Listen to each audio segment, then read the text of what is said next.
کہتے ہیں کہ انسان رزق کی تلاش میں کہاں کہاں مارا پھرتا ہے کہ اس کو یہ خواہش ہوتی ہے کہ میں اتنی رقم اکٹھی کر لوں کہ جس سے میری زندگی سکون سے گزرے، اور روزی کی تلاش میں اپنے گھر والوں کو چھوڑ دیتا ہے، اپنا وطن چھوڑ دیتا ہے، اپنا شہر چھوڑ دیتا ہے، یہاں تک کہ وہ اللہ کی عبادت کرنا بھی چھوڑ دیتا ہے۔ لیکن انسان کو یہ سوچنا چاہیے کہ انسان اس دنیا میں کس مقصد کے لیے آیا۔ اللہ رب ذوالجلال نے ہمیں یہاں پر اپنے عبادت کرنے کے لیے پیدا فرمایا، اور ہمارا یہاں پر بھیجا جانا اللہ کی عبادت کے لیے، نہ کہ رزق کی تلاش کرنا۔ اس لیے کہ رزق کی تلاش یہ انسان کے ذمے نہیں ہے، رزق کی ذمہ داری اللہ رب ذوالجلال نے اپنے ذمہ کرم پر لے لی کہ وَمَا مِن دَابَّةٍ فِي الْأَرْضِ إِلَّا عَلَى اللَّهِ رِزْقُهَا وَيَعْلَمُ مُسْتَقَرَّهَا، کہ اس دنیا میں کوئی بھی ایسی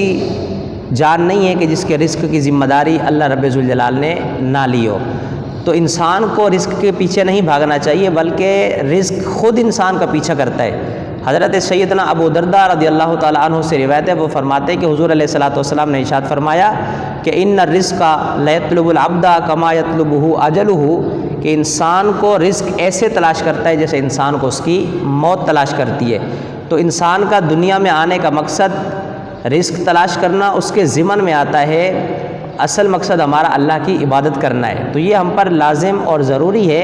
کہ ہم اللہ پر بھروسہ کریں، اور اللہ رب ذوالجلال کے ساتھ ہم اپنے اخلاص کے ساتھ جب عبادت کریں گے تو اللہ تعالیٰ اس کے بدلے میں ہمیں جو ہے نا وہ روزی بھی عطا فرمائے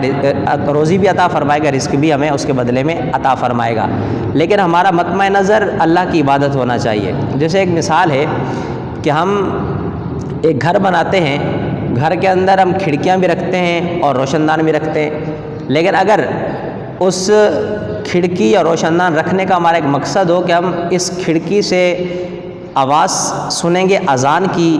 جب وہ اللہ کا بلانے والا ہمیں بلائے گا تو ہم جو ہے نا وہ نماز کے لیے جائیں گے، یا روشن دان رکھنے کا مقصد یہ ہو کہ یہاں سے اذان کی آواز آئے گی تو اس سے ہوا بھی آئے گی، کھڑکی سے ہوا بھی آئے گی، لیکن یہ نیت پر ہے ہماری۔ اگر نیت ہم نیک کام کی کریں گے تو اللہ تعالیٰ اس کا بھی اجر دے گا۔ یہ نہیں کہ صرف اگر اذان کے لیے ہم نے کھڑکی لگائی ہے یا روشن دان لگائے ہے تو صرف اس سے اذان کی آواز آئے گی، بلکہ نہیں، اذان کی آواز بھی آئے گی اور اس کے ساتھ ساتھ ہوا بھی آئے گی۔ تو انسان کا مقصد اس دنیا میں آنا وہ اللہ رب ذوالجلال کی عبادت کرنے کے لیے تھا، لیکن انسان نے اپنے مقصد کو بھلا دیا۔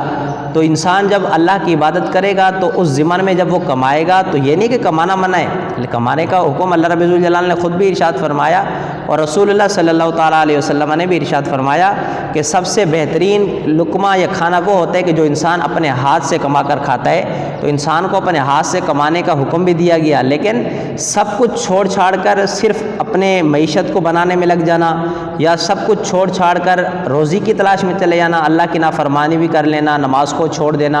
اسی طرح جو نا وہ روزے کو رمضان میں چھوڑ دینا کہ نہیں ہم نے مزدوری کرنی ہے، تو ایسا نہیں ہونا چاہیے۔ بلکہ ہمیں یہ چاہیے کہ ہم اللہ کی عبادت کریں اور اس کے بعد ہم رزق کی تلاش کریں، تو یقیناً اللہ تعالیٰ عبادت کا اجر بھی عطا فرمائے گا اور اس کی برکت سے اللہ تعالیٰ میں روزی بھی عطا فرمائے گا۔ جیسے کہ سورۃ جمعہ میں ہے کہ اللہ رب ذوالجلال نے ارشاد فرمایا کہ یا ایھا الذین آمنوا اذا نودی للصلاۃ من یوم الجمعۃ فاسعوا الی ذکر اللہ وذروا البیع، اے ایمان والو جب اذان دی جائے جمعے کی تو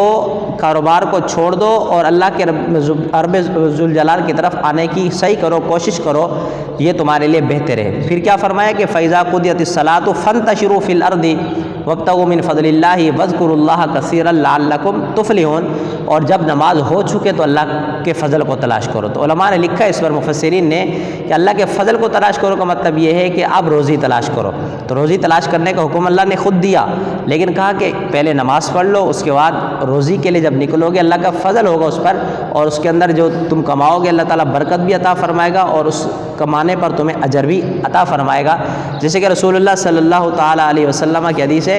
کہ جو انسان حلال رزق کی تلاش میں جاتا ہے تو وہ بھی اللہ کی راہ میں ہے۔ تو یقیناً یہ بھی اللہ کی راہ ہے، روزی تلاش کرنا اپنے گھر والوں کے لیے، اپنے بال بچوں کے لیے، اپنے ماں باپ کے لیے، لیکن روزی کی تلاش میں اللہ کو ہم نے جو ہے نا وہ مد نظر رکھنا ہے، اللہ کے احکامات کو مد نظر رکھنا ہے، اللہ کے احکام کو پس پشت نہیں ڈالنا، اللہ کے احکام کو ہم نے جو ہے نا وہ نظر انداز نہیں کرنا۔ یقیناً جب ہم اس طرح سے کریں گے تو اللہ تعالیٰ اس کی برکت سے ہمارے گھر میں برکت، ہماری روزی میں برکت، ہمارے کاروبار میں برکت، ہمارے بال بچوں میں برکت، اللہ تعالیٰ ان کی برکت سے اللہ تعالیٰ ہمیں مزید نعمتیں عطا فرمائے گا۔